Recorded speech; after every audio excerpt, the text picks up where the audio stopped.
Conference of Parties atau COP29 diselenggarakan di Baku, Azerbaijan dari tanggal 11 hingga 22 November 2024. Perhelatan akbar yang membahas berkaitan dengan permasalahan dunia abad ini yaitu adalah perubahan iklim, diikuti oleh sekitar 200 negara dengan lebih dari 50.000 delegasi yang hadir. Di antaranya adalah perwakilan dari pemerintah, private sector, lembaga atau organisasi, NGO hingga perwakilan dari masyarakat. Dan semuanya berkumpul untuk membahas berbagai strategi yang bisa dilakukan karena permasalahan berkaitan dengan perubahan iklim ini adalah permasalahan yang dirasakan oleh belahan dunia manapun dan betul-betul berdampak kepada seluruh umat manusia.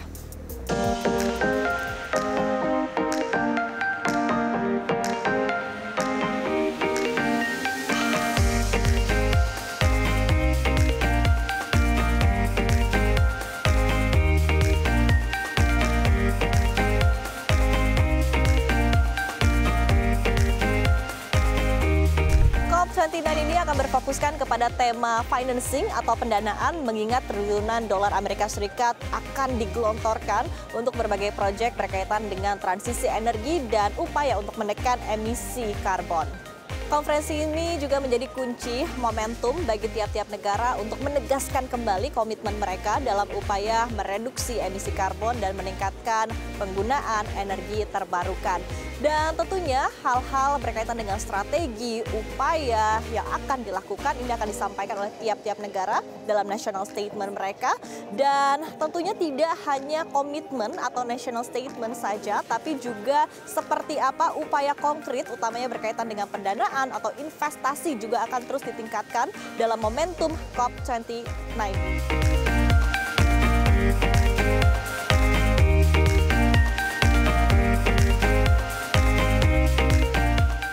Poin utama dalam proses negosiasi di COP29 ini adalah berkaitan dengan upaya pendanaan yang dibutuhkan oleh negara-negara berkembang dan juga negara rentan untuk pengembangan proyek energi terbarukan dan juga upaya untuk menekan emisi karbon, di mana negara-negara ini membutuhkan setidaknya 1 triliun dolar Amerika Serikat hingga akhir dekade ini. Kesepakatan ini juga akan menggantikan kesepakatan sebelumnya, yaitu adalah upaya untuk menggelontorkan setidaknya 100 miliar dolar Amerika Serikat per tahunnya yang akan berakhir pada tahun ini. Keberhasilan dari COP29 akan dilihat dari seberapa besar dan seberapa banyak negara-negara yang akan setuju berkaitan dengan siapa yang akan mendapatkan pendanaan, kemana saja akses pendanaan ini akan diberikan, dan tentunya siapa yang akan membayar untuk pendanaan ini ke depannya. Dan disinilah fokus dari tuan rumah Azerbaijan untuk menjaga negara-negara ini bisa mencapai sebuah kesepakatan dalam COP29.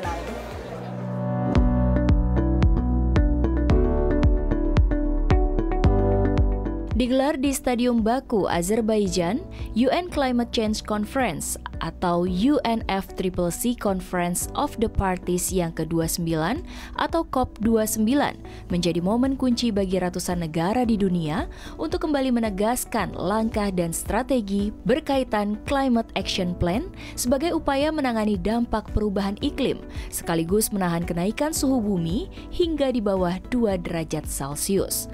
Bahkan lebih agresif lagi dengan target 1,5 derajat Celcius per tahunnya sesuai dengan perjanjian Paris Agreement di tahun 2015.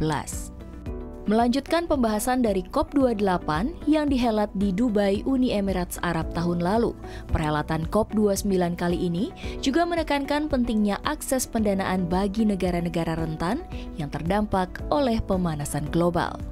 Tak hanya melanjutkan pembahasan berkaitan Loss and Damage Fund, COP tahun ini lebih berfokus kepada finance and trade atau akses pendanaan dan perdagangan dengan target meluncurkan Baku Initiative for Climate Finance to support global investment in climate resilience. The third priority is finance. Developing countries eager to act are facing many obstacles: scant public finance, raging cost of capital, crashing climate disasters, and debt servicing that soaks up funds. The result, adaptation denied and a tale of two transitions. Last year, developing and emerging markets outside China received just 15 cents per every dollar invested in clean energy globally.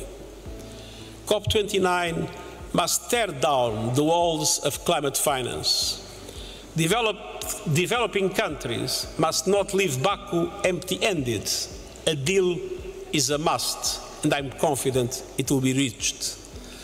We need a new finance goal that meets the moment, and 5 elements are critical to success. First, a significant increase in concessional public finance. Second, a clear indication of how public finance will mobilize the trillions of dollars developing countries need.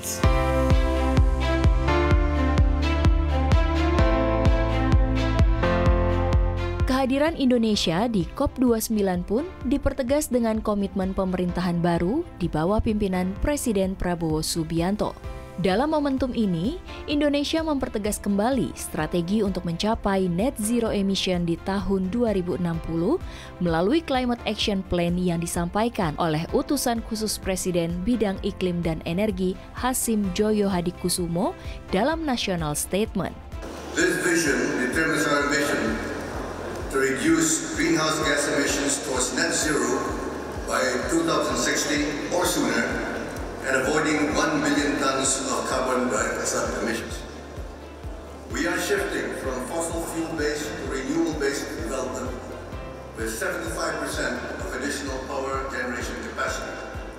70,000 kilometers of smart transmission lines will be constructed to transmit energy across Indonesia's main and most populous islands.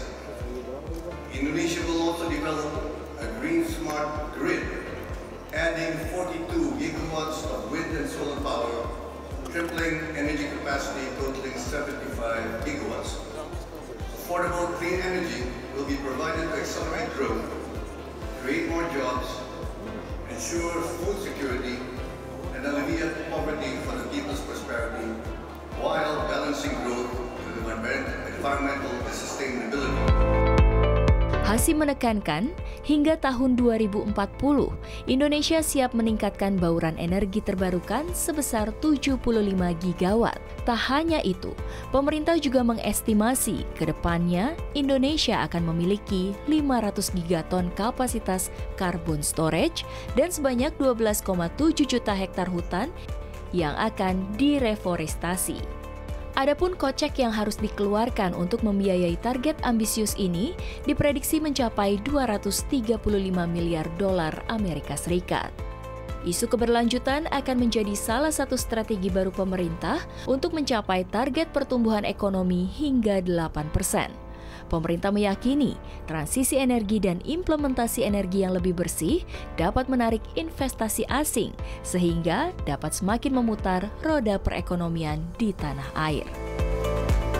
And toward that end, he has proclaimed a new economic strategy for the next 5 and perhaps more years.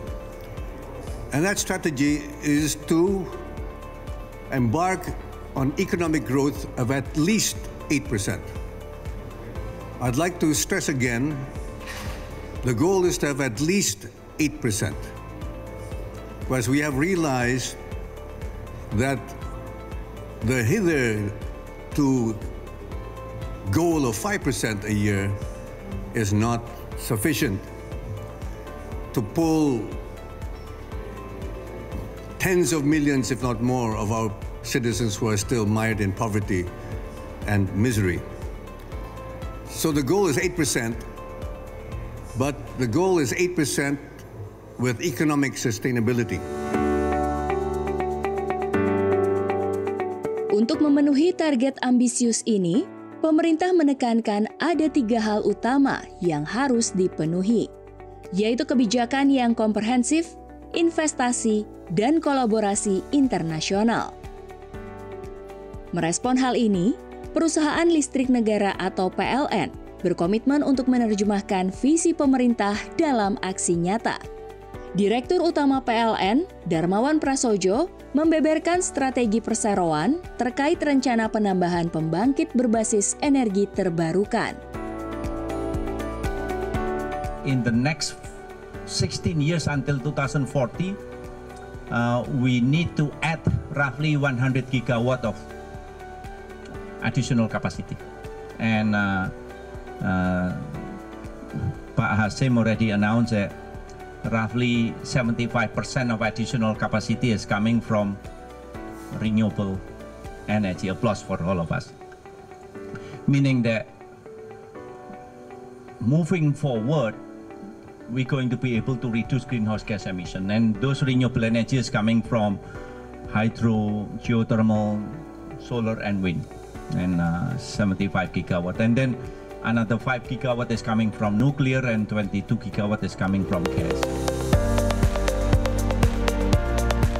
Darmawan juga menjelaskan tantangan utama dalam implementasi transisi energi ialah mismatch antara lokasi sumber energi bersih yang tersebar di seluruh Indonesia dan pusat demand terhadap kebutuhan listrik.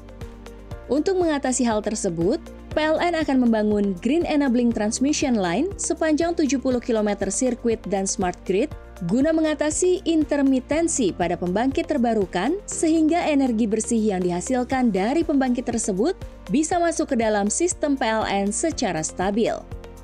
So what we did is we did joint modeling between International Energy Agency and the PLN, and then also the Ministry of Energy and Mineral Resources. This is a result. Next slide. 70,000 kilometers circuit of green enabling transmission line has to be built to evacuate energy from those resources to the epicentrum of demand. Is this a challenge? Yes. Is this an opportunity? Yes, we can see from both sides. Then we are able to harness the untapped hydropower, untapped geothermal power, untapped wind power, untapped solar power. With this, we are able to add more hydropower resources, to add more geothermal resources, to add more solar and wind. The second challenge is this: when we're talking about coal and gas, it's very stable. When we're talking about solar, we're calling it variable renewable energy with intermittency. At 10 o'clock it's going up, at 2 p.m. it's going down. And the challenge is a smart grid. So there's a fluctuations.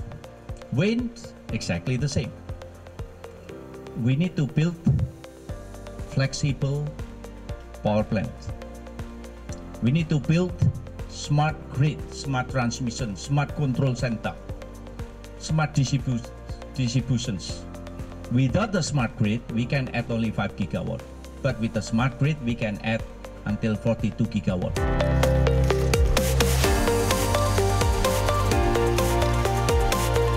Darmawan juga menekankan pentingnya kolaborasi internasional dalam implementasi transisi energi.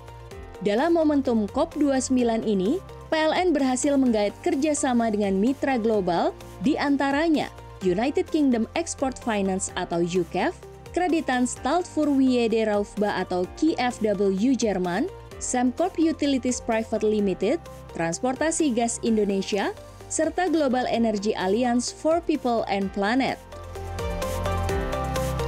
Kolaborasi memang menjadi kunci penting dalam upaya mencapai tujuan bersama dalam hal keberlanjutan.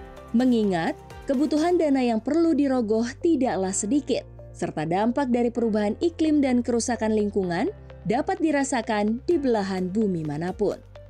Terlebih, hal ini pun ditekankan oleh utusan khusus Presiden Hasim Joyo Adikusumo yang menyatakan Indonesia tidak memiliki demand maupun komplain terkait upaya keberlanjutan. Bahkan, pemerintah berkomitmen agar Indonesia dapat menawarkan kemitraan yang saling menguntungkan dalam upaya transisi bersama.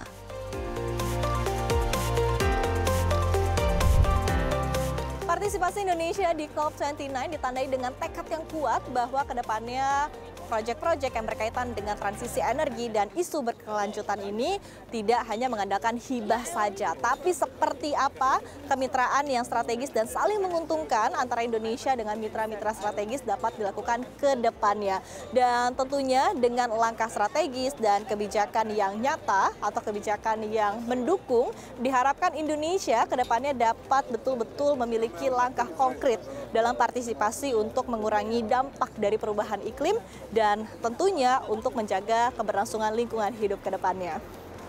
Syarifah Rahma, Syarifuddin, Fahri melaporkan langsung dari perhelatan COP29 di Baku, Azerbaijan, CNBC Indonesia, Beyond Business.